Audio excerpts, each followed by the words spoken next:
Are you ready to overcome the complexities and burdens that come with your success? Join the team at Centura Wealth Advisory in the Live Life Liberated podcast. Now, on to the show. Hello and welcome to the Live Life Liberated podcast. I'm Wendy McConnell. Now, today we're going to be talking with Derek Myron and Jonathan Freeman. Good afternoon, gentlemen. Hey, thank you, Wendy. Good to see you. Good to be here. Hello there, Wendy. Hello. We're excited to be here today. Yes. So what are we going to be talking about? We're going to be talking about how to build an amazing corporate culture and a Rockstar team and what all goes into doing that to create that culture and being in professional services. It's cliche, but it's all about you're only as strong as the weakest link and the client relationship, the client experience. And so we're going to be talking about that. I'm going to be interviewing our Chief Operating Officer, Mr. Jonathan Freeman, who's largely responsible for that effort here. Hello, Jonathan. Hello, Derek. Good morning. I don't know if I'd say largely, but certainly it's a team effort and glad to be part of the team making it happen. Fantastic. So I think that those that would be, this podcast would be most beneficial for this morning are those who are also building fantastic teams. Perhaps that will have some ideas of additional things that they could do, might spawn new ideas for them. But we have a professional services organization servicing ultra high net worth clients. When I say ultra high net worth clients, clients that have net worths north of $10 million and taxable incomes north of $1 million. And we're 45 people that serve the needs of those folks in planning, largely in income tax, wealth transfer planning, and then also investment management, and from time to time insurance, whether it be retail insurance or private placement life insurance. Or those are the three areas of the products that we serve, and we have 45 person headcount and growing to serve those folks all across the country. So the first challenge is that especially with COVID, which really which really allowed us to broaden our thinking. We have 2/3 of our folks here in San Diego, Jonathan, and 1/3 all over the country. And I know you have big plans to get a heck of a lot more people all over the country. What kind of challenges does that cause for keeping and growing the culture that we've established here at Centura Wealth? Yeah, well, lots of challenges, but for those that don't know much about the firm and us as an organization, next year will be our 10th year of being in business, amazingly enough. And I've been fortunate enough to be part of the team for the last 5 years. So didn't quite get in at the ground floor, but it felt like we were building a startup when I came on. But I was excited about the market opportunity, the people, and what was already clearly a leadership team that was envisioning a future of doing great work for clients. So you asked the question about post-COVID, and it really opened some doors, not only on the client side, but also more importantly on the talent management side. And so for us, we've been adding new members to the team, both here in San Diego and virtually all over the United States. And for us, one of the biggest challenges is not only finding the right people, which, when you're in today's, I'll call it corporate environment, people seem to have less stickiness to the organization, especially when you're working from home, can switch employment overnight. Trying to create that cohesiveness and kind of camaraderie and nature within an organization is a big leadership challenge, because not everyone's walking the same halls, not everyone's in necessarily the same meetings, but we spend a lot of time trying to address that cohesion in the things that we do and bring people together. But that's just, one aspect, because ultimately it is about the culture. And if you're not fostering and thinking about that as leaders almost every day, quickly can get out of, where you want it to be. And it kind of evolves or sometimes degrades. Yeah. So I think you first touched on kind of the Nick Saban mentality. It's first identifying the right people, getting them on the bus, then getting them in the right seat on the bus where they can really be successful. So that's been a pretty difficult proposition over the last several years with how tight the job market's been. So you alluded to that. How do you see that going? Is that getting better? What's the outlook there? Yeah, I mean, I think obviously with the economy and shifting employment patterns, it's always a challenge because one part, our business model, it's not cookie cutter. We actually ask a lot of our people and hold up high a level of quality and excellence that is sometimes for others a stretch. They haven't had that kind of environment, so getting them accustomed to that working environment and expectation is something it's getting them into the bus and I guess listening to the same tune of music. But for us, finding the people is just as hard, because in many cases they don't really get an idea of what it's like to be on the other side, which is why as we go through our talent acquisition process, we really try and bring them into the tent and let them experience what it's like as part of the interview. It's not just sitting around a table and asking a bunch of questions. So that's done a great service for us in helping making sure it's a match on both sides of the equation. But for us, we put a lot of energy in broadcasting to our people, or I'll call it our future Centurions, on what it is that makes us who we are and our expectations, the work environment and things like that. So we produce videos, we produced a vision document. All of these, I'll call them pieces of collateral, help communicate that. But then there's still the skeptics out there like, is that really true? It sounds too good to be true. And I'm like, no, come on in. Let's show you what it's like. So we often say people are number one asset. And especially when you're a professional services firm, right? You don't have widgets. You're not putting a product out there. The product is the advice. It is the asset management decisions that are made. It's the planning decisions that are made. It's the insurance products selected. But we don't create any of those things. Those things are third party. It's the advice around that. So lots of people say people are our number one asset. How does our organization demonstrate that people are our number one asset here at Centura? Yeah, well, that's a multiple layers to that answer. But I think ultimately people see it in what the management and the leadership team do for them in their development and how they manage and work with them day to day. For us, it's that always looking inward to say, what do they need, both from a career development perspective, from a work environment perspective, from a challenge and growth perspective, because the people we want to attract and retain are those that are intellectually curious, they're driven, they want to be the best in the business, and they want to have the opportunity to learn those skills from others that they both look up to and appreciate from, but then be able to apply that and create value for their teammates, as well as, most importantly, our clients. And so finding people that see that, and then looking for the things that really demonstrate that they are our number one, because as leaders, we got to walk the talk. And ultimately, that's what they measure us by when they're looking for, a great place to work is really one of the measuring sticks that we look up to, is ensuring that we're the employer of choice. Thank you for that. That's super helpful. When I think about strategy, and I think about the strategy that we have, that is, fortunately for us, when you interview founder-led business owners and C-level executives, they are significantly underserved, and especially when it comes to income tax planning and wealth transfer planning, by a broad measure of lots of different folks that have done different surveys. And it's fantastic for us, fantastic strategy to go solve those needs. But we know that culture will eat strategy every single day. Yep. So even though there's a wide blue ocean of who we're going to go serve, and it's wide open to go do those things, how do we maintain that we have the right culture here in supporting our people so that this is the preferred place to work? How do you do that? Yeah, well, culture's one of those things that's so hard to describe. Common definition is a shared sense of values and beliefs and behaviors in an organization. But I think Luke Gerstner said it one of the best in terms of, for those that don't know, chairman of IBM. But culture isn't just one aspect of the game. It is the game. In the end, an organization is nothing more than the collective capacity of its people to create value.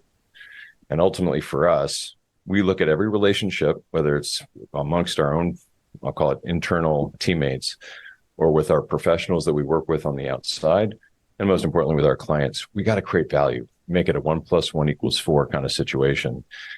And so for us, creating that culture where we feed each other in terms of helping and support others when they have challenges, or have a problem to solve. It's very much a cohesive, I like to use the word servant leadership, but everyone in the organization is willing to chip in and help out. We had this exercise that we did as an organization with one of our business coaches several years ago, and it was a game that we did as an organization.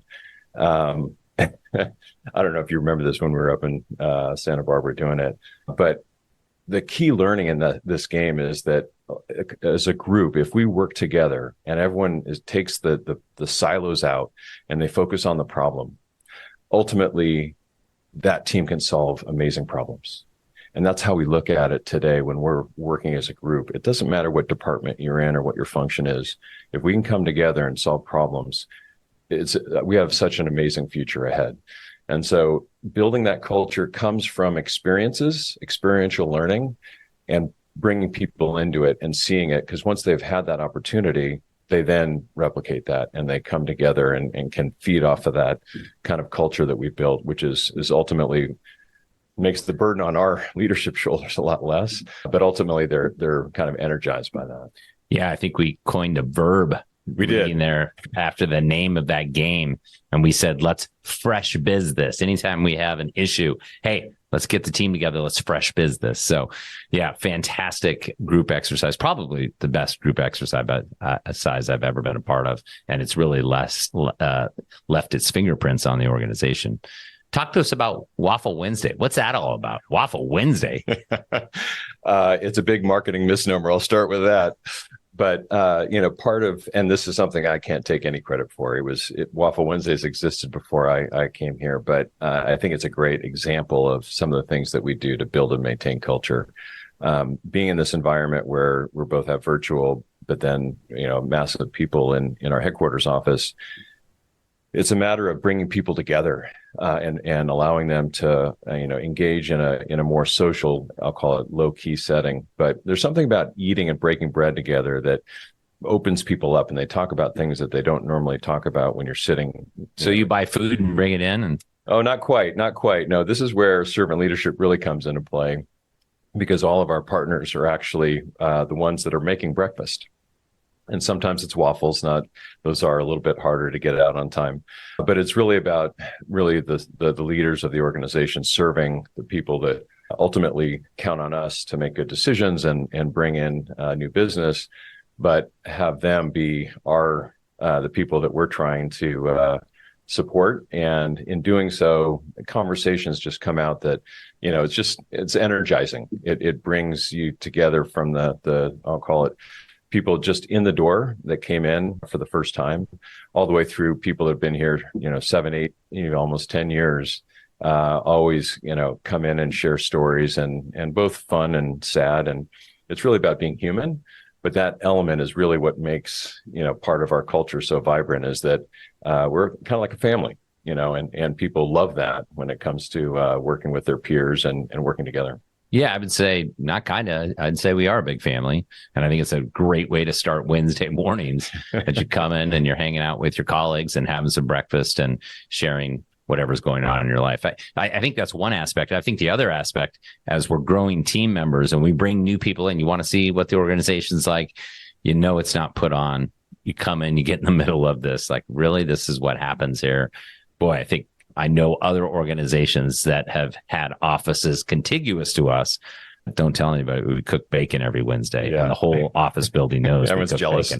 We have not had a fire marshal show up in 8 years of doing this, but the whole building knows we're cooking bacon. So, but it's a great example of how to continue to grow and build the culture of the organization. More difficult for the people. We're not sending breakfast to people that are living all over the country. We do other things about that.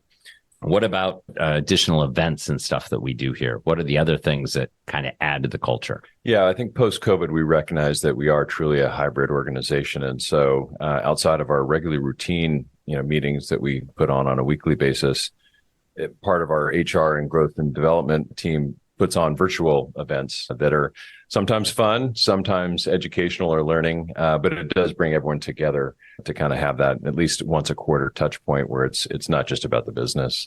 But I think the one thing that I mentioned earlier that has been highly beneficial is really a monthly session that we put on with our business coach. His name is Mitch Simon of the Simon Leadership Alliance. Little plug there. But Mitch has seen us Mitch over the years.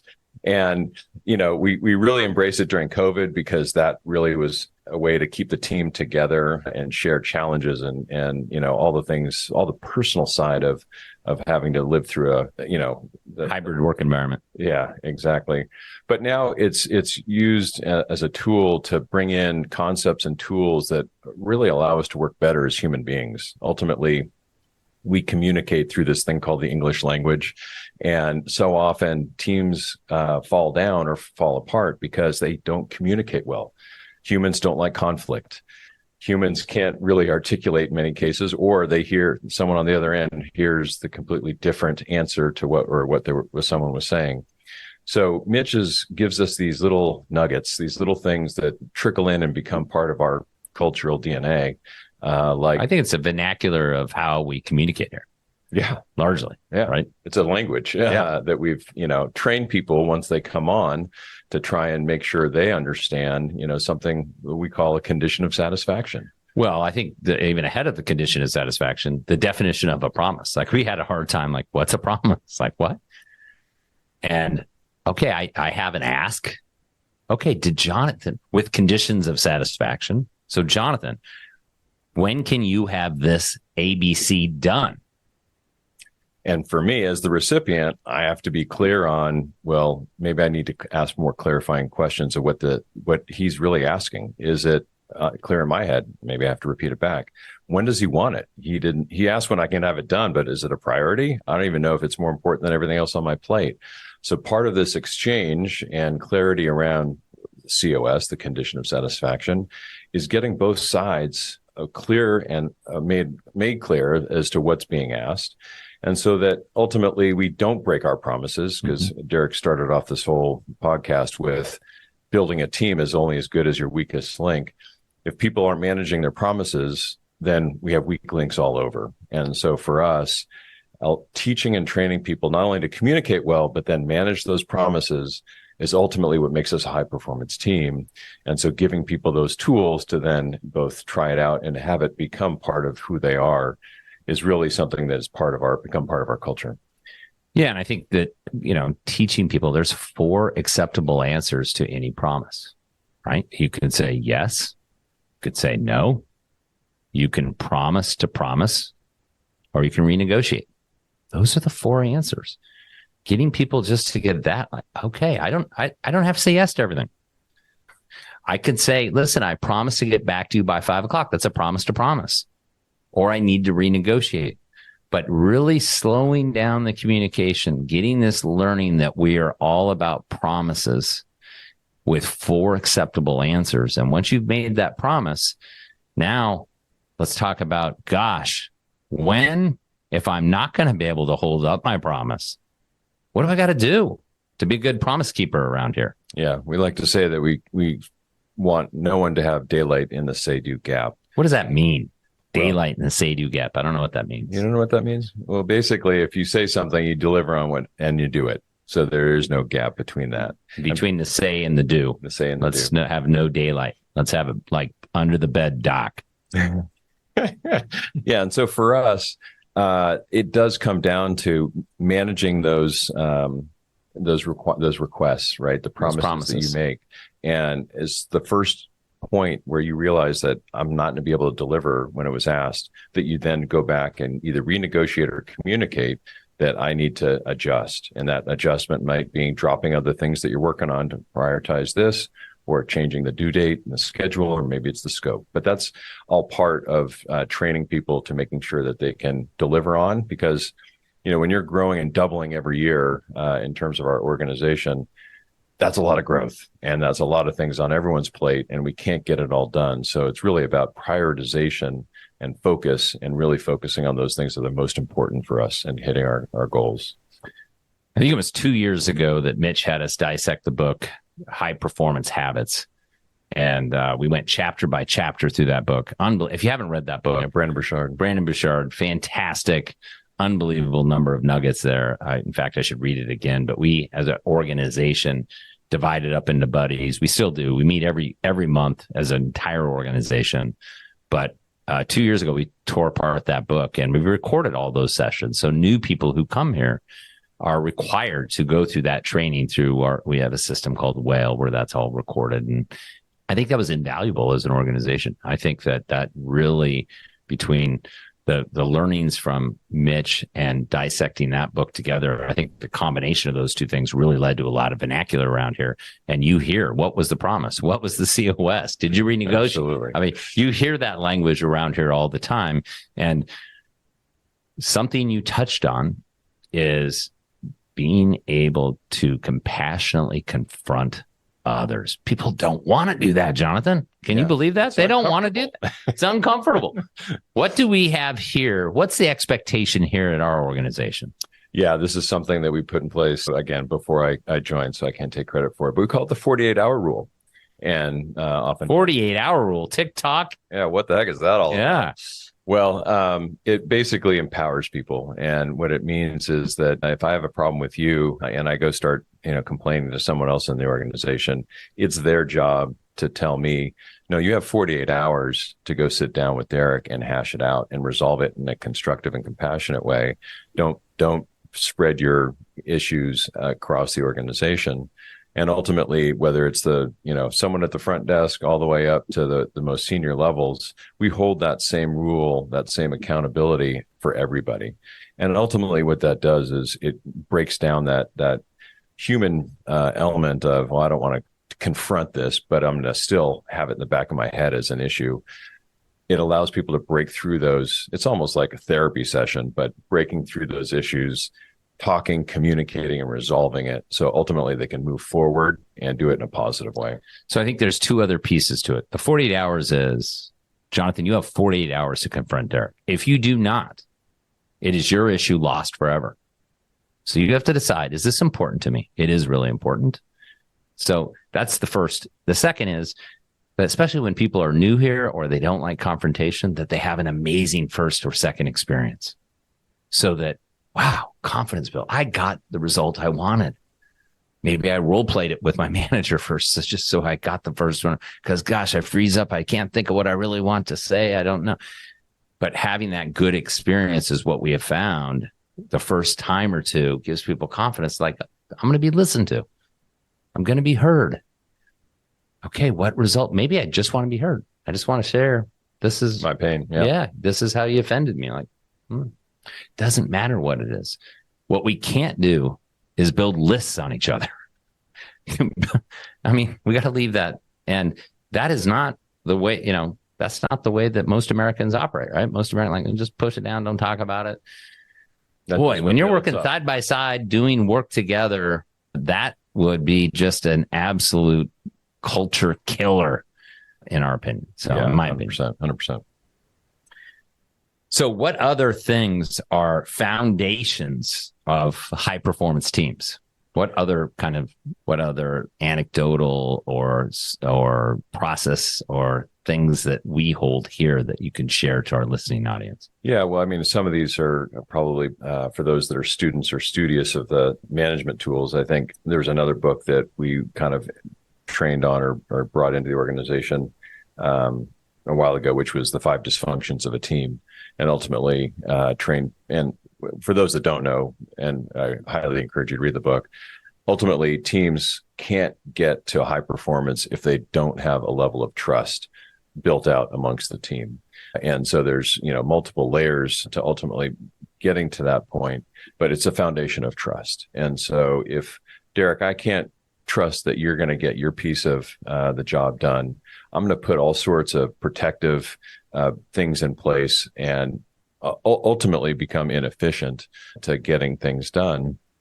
And so we try and work hard to make sure that, hey, if someone is falling down, we figure out why that is. Is it because they can't manage their time?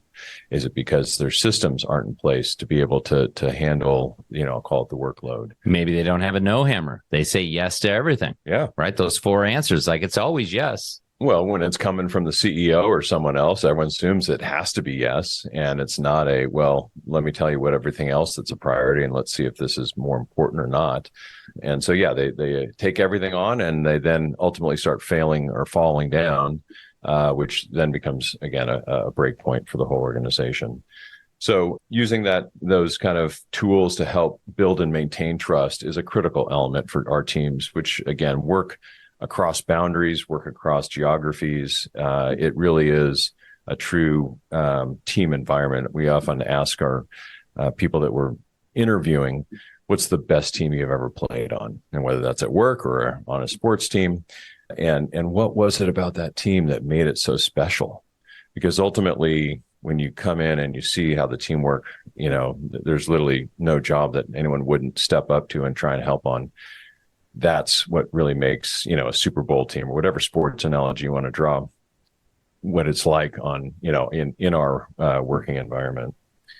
Yeah, I think that we could go really deep there, but I think the outcomes there, if you really do have a high performance team, is if trust is there, there's many elements. We don't have time to go through the 5 elements, but in the end, if you've hit all these 5 elements, and your goal now is, how do I make Jonathan look good?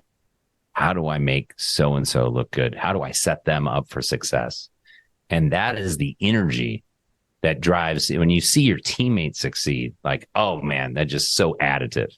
And when you see teammates fall down, it's negative, right? It brings down. So it's dissecting that. Let's have an issue analysis. Let's figure out what happened. What's going on? Is it you don't have good tools to manage your promises and managing your time? What are those things? But I know we're getting close to the end of our time here today. And I know we've kind of rambled about a lot of different things about building high performance teams. We think it isn't the number one thing. We think it's the only thing to making a very, very successful organization. Leave the listening audience with a final thought here, Jonathan, about building high performance teams. Yeah, I think for me, it's a matter of looking at the players you have, and then oftentimes we make it a harder decision than it really is to take a player that you have who's out of position and putting him into a better position. And it's something that as managers and as leaders, sometimes our hearts are too often get in the way of doing the right, I'll call it, business thing, but experience has showed me, at least in my time as a professional, by making those hard decisions and getting people repositioned, they're thankful for it. They're ultimately happier. They're doing the things that they really love to do. And again, depending on the situation, that might be still staying in the company. It might not. But at the end of the day, it's holding the organization back, and it keeps others from really, I'll call it, seeing and being committed to the purpose of the organization, the cause, the why. And so addressing those issues, getting clear with, why they're out of position, and then working through that's the best thing we can do as managers and leaders. And ultimately we'll get you that, high performance team you're looking for. Absolutely. I love this topic. I want to thank you for joining us today, and thank Mitch Simon for all the work he's done for us. And my name is Derek Myron. You've been listening to Jonathan Freeman and Derek Myron today on the Live Life Liberated podcast. And if you, let me throw it over to Wendy. Wendy, before I close out the show, what do you want to share with us? What did you learn? I want to share that I'll be there on Wednesday for Waffle Wednesday. Well, coming from New Jersey, it might be a little bit of a flight, but it's worth it. Well, the next time I'm in California, you can expect me. Okay. Absolutely. You're welcome. So, Jonathan, how can the listening audience get a hold of us? Well, a couple of different ways. Certainly on the web, you can find our website at www.centurawealth.com. And both of us are easily findable on LinkedIn if you're using LinkedIn as a tool, or if you like using the old school telephone method, you can call us at our main line at 858-771-9500. So whichever way you prefer, feel free to reach out. We love sharing our best practices because we didn't get here overnight. And it's through basically taking those key learnings from other places, other businesses, and applying it. That's ultimately what's made us, a company that people enjoy working for and continue to get better every day. All right. That's the close on the Live Life Liberated podcast. Thank you for attending the show today. Wendy's going to tell you how you can sign up and get our future shows.